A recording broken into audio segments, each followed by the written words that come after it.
بسم اللہ الرحمن الرحیم۔ آج کی تمرین النحو کی ہم کلاس میں افعال ناقصہ یعنی کانا و اخواتها پڑھیں گے، یعنی کانا اور اس کی بہنیں، کانا اور اس کی بہنیں، ان کو افعال ناقصہ کہتے ہیں۔ تو دیکھیے سب سے پہلے یہ انہوں نے مثالیں دی ہوئی ہیں۔ الصنم عاجز، مبتدا خبر ہے، الصنم مانے بت، عاجز مانے بے بس ہے۔ اس میں جب فعل ناقص کانا داخل کیا تو ہو گیا کانا الصنم عاجزن، کہ بت عاجز تھے۔ ابھی قاعدہ پڑھیں گے، بات سمجھ میں آئے گی کیا ہوتا ہے کیا نہیں، پہلے مثالیں سمجھیے۔ اسی طرح سے دیا ہوا البیت نظیف، گھر صاف ہے، مبتدا خبر۔ یہ کان البیت نظیفا، گھر صاف تھا، فعل ناقص داخل کیا مبتدا خبر پر، تو دیکھیے ترجمہ ہو گیا گھر صاف تھا۔ ایک چیز اور سمجھ لیجئے، قاعدے میں بھی سمجھ لیں گے کہ جب فعل ناقص کانا داخل ہوگا کسی بھی اسم پر، یعنی تمامی افعال ناقصہ، لیکن چونکہ ابھی ہم مثالیں فعل ناقص میں سے کانا کی پڑھ رہے ہیں تو یہ داخل ہو رہا ہے، تو آپ دیکھیے مبتدا کو پیش دے رہا ہے اور خبر کو نصب زبر دے رہا ہے۔ تو بس یہی قاعدہ چھوٹا سا کہ فعل ناقص جب بھی کسی جملہ اسمیہ پر اور مبتدا خبر پر داخل ہوں گے تو مبتدا کو تو پیشی دیں گے، پہلے والے اسم کو تو پیشی رکھیں گے، باقی رکھیں گے، دوسرے والے اسم کو یہ نصب اور زبر دے دیں گے۔ نمبر 3 ہے الاخت عالمۃ، بہن عالمہ ہے۔ تو دیکھیے کانت الاخت عالمۃ، چونکہ مبتدا مؤنث ہے تو فعل ناقص بھی مؤنث کانت آئے گا کہ بہن عالمہ تھی۔ فعل ناقص دوسرا سارا ہے، اس کی مثالیں دیکھیے۔ الثوب قصیر، کپڑا چھوٹا ہے، اس پہ فعل ناقص سارا داخل کیا تو اس نے پہلے کو پیش اور دوسرے کو زبر دے دیا۔ سارا الثوب قصیرا، کپڑا چھوٹا ہو گیا، سارا معنی ہو جانے کے معنی میں، کوئی چیز پہلے کچھ تھی اب کچھ ہو گئی۔ الحر شدید، گرمی سخت ہے، سارا داخل کیا فعل ناقص ہو گیا سارا الحر شدیدا، گرمی سخت ہو گئی۔ تیسرا ہے العسل رخیص، شہد سستا ہے، سارا داخل کیا سارا العسل رخیصا، شہد سستا ہو گیا۔ تو فعل ناقص سارا جب مبتدا خبر پر یا جملہ اسمیہ پر داخل ہوں تو یہ اس کو نصب دے دیتے ہیں، اسم کو رفع اور خبر کو نصب دیتے ہیں۔ تیسرا دیکھیے الخادم قوی، مبتدا خبر ہے، خادم طاقتور ہے، اس پہ افعال ناقص تیسرا فعل ناقص لیسا داخل کیا تو ہو گیا لیس الخادم قویا، خادم طاقتور نہیں ہے، دیکھیے پہلے کو پیش دوسرے کو زبر دے دیا۔ التلمیذ غائبا، طالب علم غائب ہے، جب اس پر لیسا داخل کیا لیس التلمیذ غائبا، طالب علم غائب نہیں ہے۔ تیسرا جملہ اللبن ممزوج، دودھ ملاوٹ شدہ ہے، ممزوج مانے ملاوٹ کیا ہوا، تو اس پر جب لیسا داخل کیا لیس اللبن ممزوجا، دودھ ملاوٹ کیا ہوا نہیں ہے۔ دال دیکھیے الضیف نائم، مبتدا خبر ہے، مہمان سو رہا ہے، اس پہ فعل ناقص اصبح داخل کیا تو اس نے پہلے اسم کو رفع اور دوسرے کو زبر دے دیا۔ اصبح الضیف نائما، مہمان صبح کے وقت، اصبح مانے صبح کے وقت کوئی کام ہونا، صبح کے وقت مہمان سو رہا ہے یا سوتا رہا۔ اسی طرح سے المریض بارئ، مریض شفا یاب ہو گیا، تو شفا یاب ہے، صحت مند ہے، بری مطلب شفا یاب ہے۔ اصبح المریض بارئا، صبح کے وقت مریض شفا یاب ہو گیا۔ السحاب ممطر، السحاب مانے بادل، ممطر مانے برسنے والے ہیں، بادل برسنے والے ہیں، تو یہاں پر اصبح السحاب ممطرا، صبح کے وقت بادل برسنے والے ہو گئے، برس رہے ہیں۔ اسی طرح سے چوتھا ہے فعل مضارع افعال ناقص امسا، یہ زیر غلط لگا، امسا ہے۔ البحر زاخر، سمندر ٹھاٹھے مارتا ہوا ہے، موجیں مارتا ہوا ہے، تو امسا البحر زاخرا، شام کے وقت، امسا مانے شام کے وقت کوئی کام ہونا، شام کے وقت سمندر ٹھاٹھے مار رہا ہے۔ العامل متعب، متعب مانے تھکا ہوا، مزدور عامل تھکا ہوا ہے۔ امسا العامل متعبا، شام کے وقت عامل اور مزدور تھکا ہوا ہے۔ العدو خائف، دشمن ڈرا ہوا ہے۔ امسا العدو خائفا، شام کے وقت دشمن ڈرا ہوا ہے۔ اب ہمارا چھٹا اضحیٰ، اضحیٰ مانے چاشت کے وقت کوئی کام ہونا۔ محمود مفطر، محمود نے ناشتہ کیا۔ اضحیٰ محمود مفطرا، چاشت کے وقت محمود نے ناشتہ کیا۔ الرجل قادم، آدمی آیا، اضحیٰ الرجل قادما، چاشت کے وقت آدمی آیا، الرسول مقبل، رسول آئے، اضحیٰ الرسول مقبلا، چاشت کے وقت رسول اور پیغمبر قاصد آیا۔ اسی طرح سے یہ ساتواں ہے ظل، افعال ناقص، فعل ناقص ظل، دن بھر کوئی کام ہو۔ المطر غزیر، رن ہے، یہ زا غلط ہے کہ بارش موسلادھار ہے۔ ظل المطر غزیرن، دن بھر بارش موسلادھار رہی۔ العصفور طائر، عصفور پرندہ اڑ رہا ہے۔ ظل العصفور طائرا، دن بھر پرندہ اڑتا رہا۔ السارق محبوس، چور قید میں ہے۔ ظل السارق محبوسا، دن بھر چور قید میں رہا۔ اس کے بعد 8واں اور آخری فعل ناقص ہے باتا، یہ بھی دیکھیے رات بھر کوئی کام ہو تو باتا لائیں گے۔ الطفل نائم، بچہ سو رہا ہے۔ بات الطفل نائما، رات بھر بچہ سوتا رہا۔ الرجل محموم، آدمی غمگین ہے، غمزدہ ہے، تو بات الرجل محموما، رات بھر آدمی غمگین رہا، غمزدہ رہا۔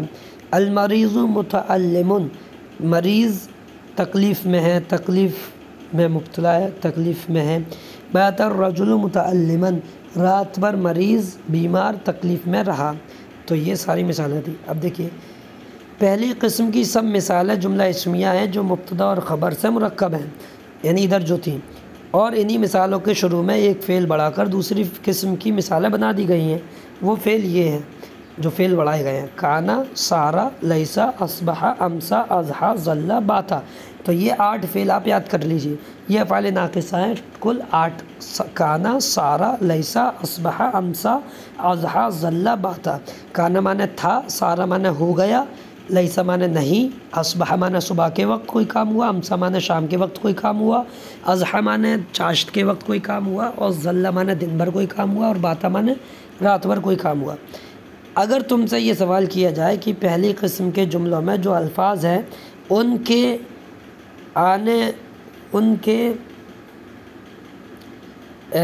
کے آخری حروف مرفوع پیش والے کیوں ہیں، تو تم فوراً بتاؤ گے اس لیے کہ ہر جملے کا پہلا لفظ مبتدا ہے اور دوسرا لفظ خبر ہے، اور یہ دونوں مرفوع ہوتے ہیں۔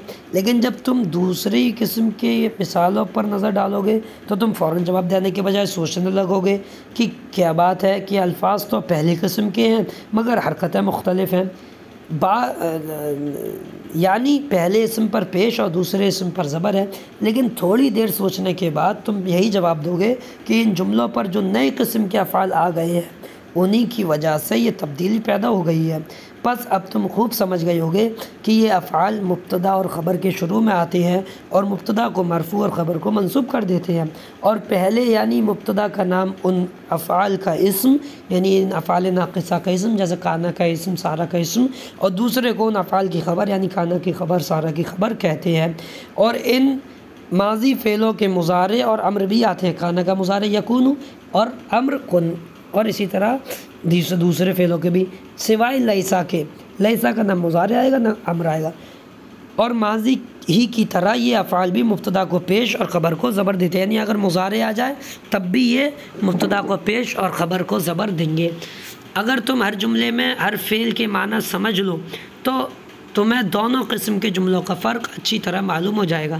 مثلا جب تم کہتے ہو الصنم عاجز، کہ بت عاجز اور بے بس ہے، یا البیت نظیف، گھر صاف ہے، تو تمہارا مقصد یہ ہوتا ہے کہ سننے والے کو بت کے عاجز ہونے اور گھر کے صاف ہونے کا علم ہو جائے، اور یہ بھی معلوم کر لے کہ متکلم کسی خاص وقت کے ساتھ مخصوص کرنا نہیں چاہتا۔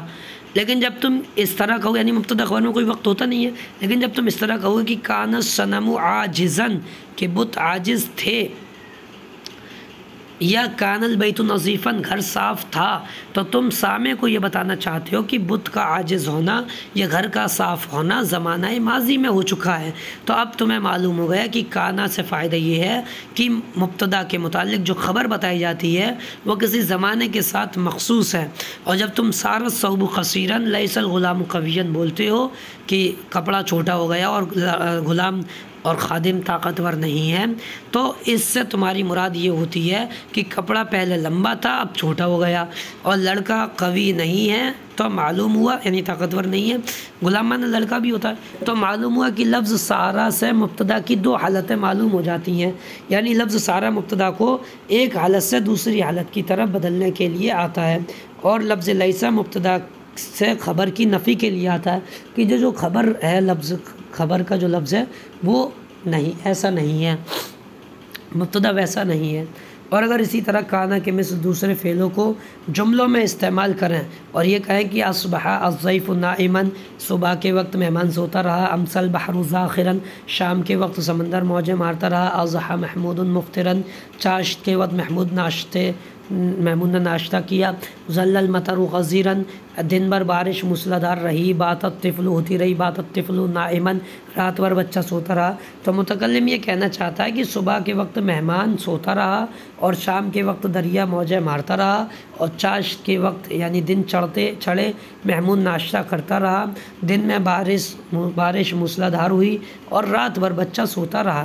جن الفاظ کے ذریعے تمہیں یہ معلوم ہوا کہ فلاں کام صبح یا شام یا چاشت یا دن یا رات میں کسی وقت کے ساتھ مخصوص ہے، وہ الفاظ یہ ہیں: اصبح، امسا، اضحیٰ، ظل، باتا، کہ اصبح صبح کے وقت، امسا شام کے وقت، اضحیٰ چاشت کے وقت، ظل دن بھر، باتا رات بھر۔ اب یہ قاعدہ ہے، اس کو اور سمجھ لیجئے اس کلاس میں کہ کانا مبتدا اور خبر کے شروع میں آتے ہیں۔ پہلی بات، مبتدا اور خبر کے شروع میں یہ کانا آتا ہے اور مبتدا کو پیش دیتا ہے، اور خبر، اور یہ کانا کا اسم کہلاتا ہے۔ مبتدا کانا کا اب اسم کہلاتا ہے اور خبر کو زبر دیتا ہے، اور خبر اس کا نام کانا کی خبر ہے، اور اس کا نام کانا کی خبر ہے۔ قاعدہ ایک اور ہے کہ یہ افعال یعنی سارا، لیسا، اصبح، امسا، اضحیٰ، ظل، باتا بھی کانا کے مثل عمل کرتے ہیں، یعنی مبتدا اور خبر پر آتے ہیں، مبتدا کو پیش دیتے ہیں، خبر کو زبر دیتے ہیں، اور یہ افعال اخوات کانا یعنی کانا کی بہنیں کہلاتے ہیں، یہ کانا کی بہنیں کہلاتے ہیں۔ قاعدہ نمبر 20، اوپر لکھے ہوئے فعلوں میں ہر فعل کے مضارع اور امر بھی آتے ہیں، یعنی جیسے میں نے بتایا کانا کا یکون مضارع ہو گیا اور کن امر ہو گیا، اور فعل ماضی کے مثل عمل بھی کرتے ہیں، یعنی وہی جس طرح کانا عمل کر رہا ہے ویسے ہی یکون بھی کرے گا کہ اسم کو رفع اور خبر کو نصب دے گا۔ لیکن صرف لیسا سے مضارع اور امر مشتق نہیں ہوتا، یعنی لیسا کا نہ مضارع آتا نہ امر آتا۔ تو ان سب کو کلاس کو سمجھ لیجیے۔ اب جو انشاءاللہ اگلی کلاس میں ہم تمرین نمبر 1 اور آگے کی تمرینیں حل کریں گے۔ السلام علیکم ورحمۃ اللہ وبرکاتہ۔